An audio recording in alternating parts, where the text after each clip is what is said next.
साथियों नमस्कार, स्वागत है आपका अपने चैनल सक्सेस जंक्शन एक कदम सफलता की ओर में। और हम लेकर के आ गए हैं आपके लिए एमपीपीएससी 2021 प्री की दृष्टि से महत्वपूर्ण टॉपिक है प्रमुख वैज्ञानिक उपकरण। जैसा कि आपको पता है आपका एग्जाम 19 जून को होना तय हो चुका है, यानी कि 19 जून को आपका एग्जाम होना है। अब इसमें कोई संशय वाली बात नहीं रह गई है। तो लास्ट टाइम में हम क्या रिवीजन कर लें जिससे कि हमारे 2 से 3 नंबर जो है टॉपिक वाइज जो है वो कवर हो जाए। तो प्रमुख टॉपिक जो है जहाँ से प्रश्न जरूर आते हैं उन प्रमुख टॉपिक को हम 5 से 10 मिनट की वीडियो में कवर करने वाले हैं। और लगभग आज में आपको 3 वीडियो मिलेंगी और जल्द जल्द हम आपको ये जो है छोटे छोटे जो टॉपिक हैं उनको कवर कराएंगे जो है आपका ऑब्जेक्टिव की मदद से। तो आज हम लेकर के आए हैं आपके लिए प्रमुख वैज्ञानिक उपकरण। आपको पता है इसमें से प्रश्न जरूर आता है। जो साइंटिफिक इंस्ट्रूमेंट होते हैं जो बार बार एमपीपीएससी के एग्जाम में पूछे गए हैं और 2021 की एमपीपीएससी में पूछे जाने की संभावनाएं हैं, उन सभी प्रश्नों को हम एक साथ लेकर के आपके सामने आ गए हैं। तो 2 प्रश्न यहाँ से जरूर आने वाले हैं। तो वीडियो को शुरू से लेकर के अंत तक देखिएगा, अपने दोस्तों के पास में शेयर भी कर दीजिएगा और वीडियो को लाइक कर दीजिएगा। तो आइए शुरुआत करते हैं प्रमुख ऐसे वैज्ञानिक उपकरण जो आपके एग्जाम में जरूर आएंगे। आइए देखते हैं पहला प्रश्न। तो पहला प्रश्न है भूकंप की तीव्रता मापने में किस यंत्र का प्रयोग किया जाता है। आपको पता है एमपीपीएससी ने कई बार इस प्रश्न को पूछा है, तो बस एक क्विक रिवीजन कर लीजिए आप जिससे कि चीज़ें आपके दिमाग में बनी रहें। तो पेरिस्कोप, पॉलीग्राफ, सीस्मोग्राफ या फिर फोनोमीटर, बताइए किसकी मदद से हम जो है भूकंप की तीव्रता को मापते हैं। सही आंसर है सी, यानी कि सीस्मोग्राफ की मदद से हम भूकंप की तीव्रता को मापते हैं। आपको कमेंट बॉक्स में कमेंट करके ये बताना है कि उस स्केल का नाम क्या है जिसकी मदद से भूकंप की तीव्रता को मापा जाता है, या फिर जिस स्केल पर भूकंप की तीव्रता को मापा जाता है। ठीक है, चलिए आगे बढ़ते हैं और अगला प्रश्न देखते हैं। दूध का सापेक्षिक घनत्व या फिर शुद्धता मापने में किस यंत्र का प्रयोग किया जाता है। देखिए क्विक रिवीजन वीडियो है इसलिए ज़्यादा डिस्क्रिप्शन नहीं देंगे, सीधे आपको एक मतलब हर एक प्रश्न के बारे में एकदम याद करते हुए चलना है। लैक्टोमीटर, पेरिस्कोप, पॉलीग्राफ या फिर फोनोमीटर। आइए आंसर देख लेते हैं। सही आंसर है ए, यानी कि लैक्टोमीटर की मदद से दूध का सापेक्षिक घनत्व या फिर शुद्धता मापा जाता है। जहां पर भी दूध से संबंधित कोई चर्चा की जाए तो वहां पर आपको लैक्टो शब्द जरूर लगा मिलेगा। तो लैक्टो जहां भी दिखे वहां आपको दूध पर क्लिक करना है। ठीक है, चलिए आगे बढ़ते हैं। अगला प्रश्न है रेडियो तरंगों द्वारा वस्तुओं की स्थिति ज्ञात करने में किस यंत्र का प्रयोग किया जाता है।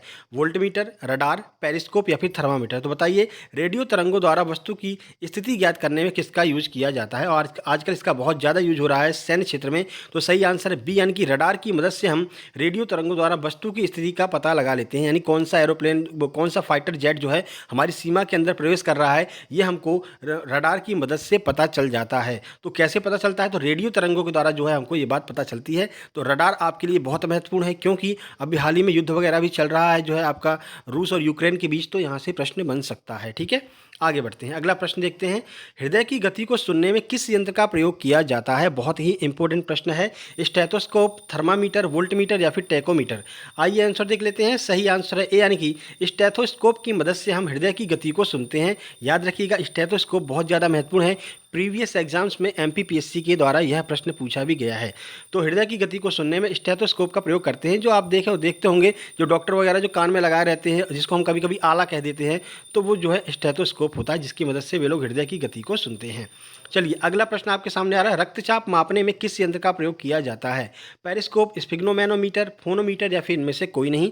चलिए आंसर देख लेते हैं। सही आंसर है बी, यानी कि स्फिग्नोमैनोमीटर की मदद से रक्तचाप यानी कि ब्लड प्रेशर को मापा जाता है। अगर आपने ब्लड प्रेशर कभी चेक कराया होगा तो आपने देखा होगा कि आपके हाथ में एक जो है पट्टी तरह का बांध देते हैं, फिर उसके बाद आपका जो है ब्लड प्रेशर पता चल जाता है कि कितना आपका ब्लड प्रेशर है। ठीक है, चलिए आगे बढ़ते हैं। अगला प्रश्न देखते हैं। हृदय की गति को मापने हेतु यंत्र का प्रयोग किया जाता है। कौन से यंत्र का प्रयोग किया जाता है हृदय की गति को मापने के लिए। पेरिस्कोप, रडार, कार्डियोग्राफ या फिर पॉलीग्राफ। चलिए आंसर देखें। सही आंसर है सी, यानी कि कार्डियोग्राफ। तो कार्डियोग्राफ की मदद से हृदय की गति को मापा जाता है। आपने अगर कभी देखा होगा किसी रोगी को कार्डियोग्राफी कराते हुए तो एक मतलब कागज मिलता है, वहाँ पर ऐसे ऊपर नीचे लाइन चलती रहती है। तो वो जो होता है कार्डियोग्राफ होता है जिसकी मदद से हृदय की गति को मापा जाता है। कार्डियोग्राफ की मदद से आपके प्रश्न है आपके एग्जाम में पूछा जा सकता है। आगे बढ़ते हैं। अगला प्रश्न है समुद्र के भीतर छिपी हुई वस्तुओं का पता लगाने के लिए किस यंत्र का प्रयोग किया जाता है। फोनोमीटर, सीस्मोग्राफ, सोनार या फिर वोल्टमीटर। आइए आंसर देखें। सही आंसर है सी, यानी कि सोनार की मदद से समुद्र के भीतर छिपी हुई वस्तुओं का पता लगाया जाता है। कभी कभी जो वैज्ञानिक वगैरह होते हैं उनको पता चलता है कि समुद्र के नीचे जो है कोई जहाज डूब गया है या फिर कुछ महत्वपूर्ण वस्तु है, तो सोनार की मदद से पता लगाते हैं कि सोनार से रेडियो तरंगें समुद्र के अंदर जाती हैं, टकरा करके वापस आ जाती हैं। तो उनकी लंबाई से हम पता लगा लेते हैं कि नीचे वह वस्तु कितनी दूरी पर स्थित है। तो समुद्र के भीतर छिपी हुई वस्तुओं का पता लगाने के लिए सोनार का यूज किया जाता है। आगे बढ़ते हैं। ऐसा यंत्र जिसकी मदद से शरीर के अंदरूनी अंगों और वाहिकाओं आदि को देखा जा सकता है उसे क्या कहते हैं? एंडोस्कोपी, पेरिस्कोप, थर्मामीटर या फिर टैकोमीटर? आइए आंसर देखें। सही आंसर है ए यानी कि एंडोस्कोपी। आपने सुना भी होगा किसी रोगी की जो है एंडोस्कोपी हो रही है भाई। तो क्या होता है कि इस एंडोस्कोपी की मदद से शरीर के अंदरूनी भागों और वाहिकाओं आदि को देखा जा सकता है। ठीक है, सही आंसर है एंडोस्कोपी। चलिए आगे बढ़ते हैं। किस यंत्र की मदद से घूमती हुई वस्तुओं की गति ज्ञात करते हैं? जो मतलब वस्तु घूम रही है उसकी गति किस यंत्र की मदद से ज्ञात की जाती है? पॉलीग्राफ, गायरोस्कोप, वोल्टमीटर या फिर पेरिस्कोप? आइए आंसर देखते हैं। सही आंसर है बी यानी कि गायरोस्कोप। ये कठिन प्रश्न हो सकता है, ऐसे प्रश्न हैं जो आपको दूसरों से आगे लेकर के जाएंगे। ठीक है ना, नॉर्मल प्रश्न तो सबको पता रहते हैं, लेकिन घूमती हुई वस्तु का अगर हम आप गति ज्ञात करना चाहते हैं तो कौन कौन से यंत्र का यूज करेंगे? तो वो आपका गायरोस्कोप होता है। चलिए आगे बढ़ते हैं। अगला प्रश्न है, ऐसा यंत्र जो ध्वनि तरंगों को विद्युत तरंगों में परिवर्तित कर देता है वो क्या कहलाता है? फोनोमीटर, पेरिस्कोप, टैकोमीटर या फिर माइक्रोफोन? आइए देखते हैं। सही आंसर है डी यानी कि माइक्रोफोन कहते हैं, जो ध्वनि तरंगों को विद्युत तरंगों में चेंज कर देता है। ठीक है, अभी हम जो आपकी रिकॉर्डिंग कर रहे हैं तो ये भी माइक्रोफोन की मदद से ही कर रहे हैं। किस यंत्र का प्रयोग मिट्टी के यांत्रिक गुणों को मापने में किया जाता है? थर्मामीटर, फेदोमीटर, बीवामीटर या फिर पेरिस्कोप? आइए आंसर देखते हैं। सही आंसर है सी यानी कि बीवामीटर की मदद से मिट्टी के यांत्रिक गुणों का पता लगाया जाता है। इस पे स्टार लगा लीजिए। यही वो वे कठिन प्रश्न हैं जो आपको दूसरों से ज़्यादा नंबर दिलाएंगे। वीडियो पसंद आ रहा हो, क्विक रिवीजन की ये वीडियो है। वैसे डिस्क्रिप्शन वाली वीडियो हम ऑलरेडी अपलोड कर चुके हैं। अगर आप चैनल के अंदर जाएंगे तो यूनिट 1 से लेकर के यूनिट 10 तक प्रैक्टिस के लिए हर एक यूनिट की आपको वीडियो विथ डिस्क्रिप्शन देखने को मिल जाएगी, डिस्क्राइब करते हुए मिल जाएगी। लेकिन ये आपकी क्विक रिवीजन की वीडियो है, इसलिए ज़्यादा डिस्क्राइब नहीं कर रहे हैं, समय आपके पास में बहुत कम बचा हुआ है। ठीक है, चलिए आगे बढ़ते हैं। ऊंचाई मापने में किस यंत्र का प्रयोग किया जाता है? थर्मामीटर, टैकोमीटर, ऑल्टीमीटर या फिर रडार? आइए आंसर देखें। सही आंसर है सी यानी कि ऑल्टीमीटर की मदद से ऊंचाई को मापा जाता है। इसके बाद हम कंप्यूटर की वीडियो लेकर के आएंगे। जो महत्वपूर्ण प्रश्न अभी तक एमपीपीएससी में कंप्यूटर के द्वारा पूछे गए हैं, कंप्यूटर में से पूछे गए हैं या फिर आगे कंप्यूटर से पूछे जा सकते हैं, 5 से 10 मिनट की वीडियो में पूरा रिवीजन करा देंगे। तो क्विक रिवीजन आपका हो जाएगा। आपने तैयारी तो की ही होगी कंप्यूटर की, एक रिवीजन टाइप में आपका यहाँ पर हो जाएगा। ठीक है, सही आंसर है सी, इसकी मदद से ऑल्टीमीटर की मदद से ऊंचाई को मापा जाता है। आगे बढ़ते हैं। पौधों की वृद्धि मापने में किस यंत्र का प्रयोग किया जाता है? थर्मामीटर, क्रेस्कोग्राफ, फोनोमीटर या फिर वोल्टमीटर? सही आंसर है बी यानी कि क्रेस्कोग्राफ की मदद से पौधों की वृद्धि को मापा जाता है कि वो पौधा कितनी मतलब तीव्रता से बढ़ रहा है, क्या उसकी वृद्धि हो रही है या नहीं हो रही है, वो क्रेस्कोग्राफ की मदद से हम पता लगाते हैं। आगे बढ़ते हैं। अगला प्रश्न है, विद्युत चुम्बकीय विकिरण की तीव्रता मापने में किस यंत्र का प्रयोग किया जाता है? थर्मामीटर, इलेक्ट्रोमीटर, वोल्टमीटर या फिर एक्टिवोमीटर? बताइए, विद्युत चुम्बकीय विकिरण की तीव्रता किससे मापते हैं? सही आंसर डी यानी कि एक्टिवोमीटर की मदद से हम विद्युत चुम्बकीय विकिरण की तीव्रता मापते हैं कि किस तीव्रता से विद्युत चुम्बकीय विकिरण जा रही है, उसकी वो जो है हम आपको एक्टिवोमीटर की मदद से मापते हैं। अगला प्रश्न है, वह उपकरण जो दूर की वस्तुओं को देखने में काम आता है क्या कहलाता है? सीस्मोग्राफ, रडार, पेरिस्कोप या फिर बाइनोकुलर? आइए आंसर देखिए। सही आंसर है डी यानी कि बाइनोकुलर की मदद से दूर स्थित वस्तुओं को हम देख सकते हैं, जूम करके देख सकते हैं। ठीक है, अगला प्रश्न है, ऐसा यंत्र जिससे किसी भी यंत्र में विद्युत धारा की दिशा बदल जाती है उसे क्या कहते हैं? यानी कि ऐसा कौन सा यंत्र है जिसकी मदद से किसी भी यंत्र में विद्युत धारा की दिशा बदली जा सकती है? ग्रेगोमीटर, हाइड्रोमीटर, कम्यूटेटर या फिर सीस्मोग्राम?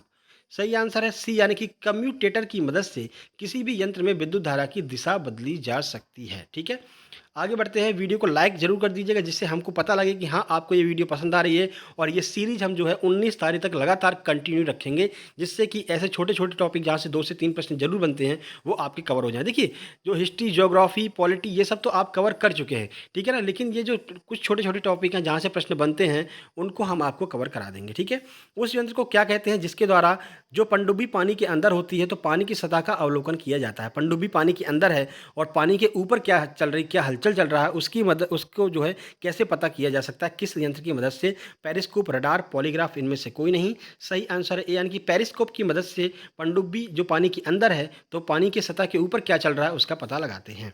आगे बढ़ते हैं। अगला प्रश्न है, किस यंत्र की मदद से आंख से ना देखने योग्य सूक्ष्म वस्तुओं को भी देखा जा सकता है? यहाँ पर सूची नहीं है, सूक्ष्म वस्तुएं, सूक्ष्म वस्तुओं को देखा जा सकता है। पेरिस्कोप, टेलीस्कोप, वोल्टमीटर, सूक्ष्मदर्शी? सही आंसर इसका डी यानी कि सूक्ष्मदर्शी की मदद से जो आंख से ना देखने योग्य छोटे छोटे जो जीव होते हैं, बहुत छोटे जो बैक्टीरिया होते हैं, जैसे कि दही में जो बैक्टीरिया पाए जाते हैं उनको हम कैसे देखते हैं? तो सूक्ष्मदर्शी की मदद से जो है उन बैक्टीरिया को देखा जा सकता है। तो बहुत सूक्ष्म वस्तुओं को हम सूक्ष्मदर्शी की मदद से देखते हैं। अगला प्रश्न है, ऐसा यंत्र जिसके द्वारा बेलनाकार वस्तुओं के अंदर तथा बाहर के व्यास मापे जाते हैं तथा इससे वस्तु की मोटाई भी मापी जाती है, उसे क्या कहते हैं? बहुत ही ज़्यादा महत्वपूर्ण प्रश्न है, इस पर स्टार लगा लीजिए। ये प्रश्न कहीं ना कहीं आपको जरूर देखने को मिलने वाला है, स्टार जरूर लगा लीजिएगा। ठीक है, चलिए आंसर देख लें। सही आंसर ए यानी कि कैलिपर्स की मदद से बेलनाकार वस्तुओं के अंदर तथा बाहर का व्यास और मोटाई मापी जा सकती है। बर्नियर के द्वारा इसको बनाया गया था, वैज्ञानिक का नाम बर्नियर है, इसलिए कभी कभी इसे बर्नियर कैलिपर्स भी बोल देते हैं। चलिए आगे बढ़ते हैं। अगला प्रश्न है, ऐसा यंत्र जिसकी सहायता से रेडियो एक्टिव स्रोत के विकिरण की गणना की जाती है, उसे क्या कहते हैं? डायनामोमीटर, अमीटर, वोल्टमीटर या फिर गीगर मूलर काउंटर?